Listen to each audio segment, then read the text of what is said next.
In 2020, Elon Musk moved to Texas and he posted, "I'm selling almost all physical possessions, will own no house." Today, the New York Times published what he built and owns instead. Surprisingly, the world's richest man is not leading a life of minimalism and austerity. He owns over 90 companies, over 1,000 acres of land, including 2 luxury condos in a boutique hotel, his own private town, nearly $80 million in political spending routed through shell companies, including one that he originally set up to pay his nannies. But then again, we do know that he's footing the bill on quite a lot of child support. We can cut him a break. So here's the web that the New York Times connected. Obtained millions of business filings and property records from Texas. They found at least 90 companies and legal entities Musk has quietly assembled since moving there. More than 50 subsidiaries of his business, SpaceX, Tesla, Neuralink, Boring Company, but also 37 appear to be for personal use. These companies own condos, they manage private jets, provide security, buy land, and employ people who, according to the Times, don't even know that they work for Elon Musk. If this is how you're finding out, my apologies. 15 companies have one mailbox in the Austin suburbs. This is a lesson in tax loopholes. Don't own a house.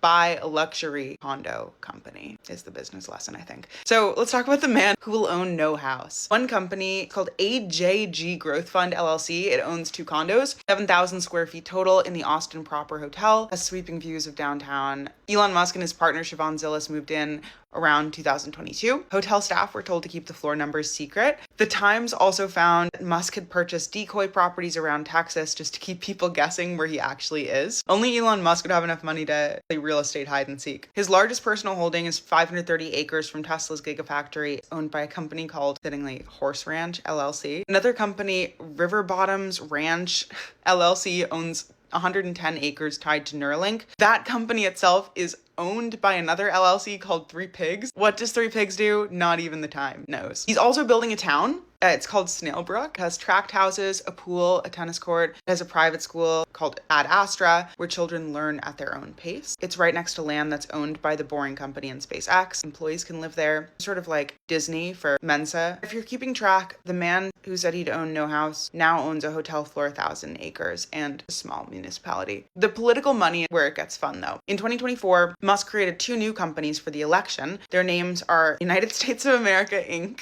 Group America LLC. These 2, plus his family office called Accession, plus a company called Europa 100, originally used to pay his nannies, together provided almost $80 million in services to America PAC. They paid for the $47 checks to swing state voters, which were very controversial, for political consulting, travel, food. Why would he route it through private companies? The super PACs have to disclose every payment, but private companies don't. Europa 100 also paid America PAC's treasurer a salary of up to $1 million. The Times couldn't determine what work he did for that money. We do know that the nanny fund is really diversifying. So why Texas? In 2024, a Delaware court voided Musk's $56 billion pay package, found that Tesla's board had failed its duties to shareholders. Plaintiff who brought that case owned 9 shares, feeling burned by Delaware. Musk moved Tesla's incorporation to Texas, where the state legislature had passed a law. Companies set ownership thresholds for derivative lawsuits. Tesla set the floor at 3%. At today's market cap, that means you would need over $30 billion in stock to bring us a challenge. 9 shares in Delaware, $30 billion in Texas. He solved that problem. Now, the New York Times says that the 90 companies that they found most likely present a small fraction of his overall empire. He also has LLCs in California, Delaware, and Nevada.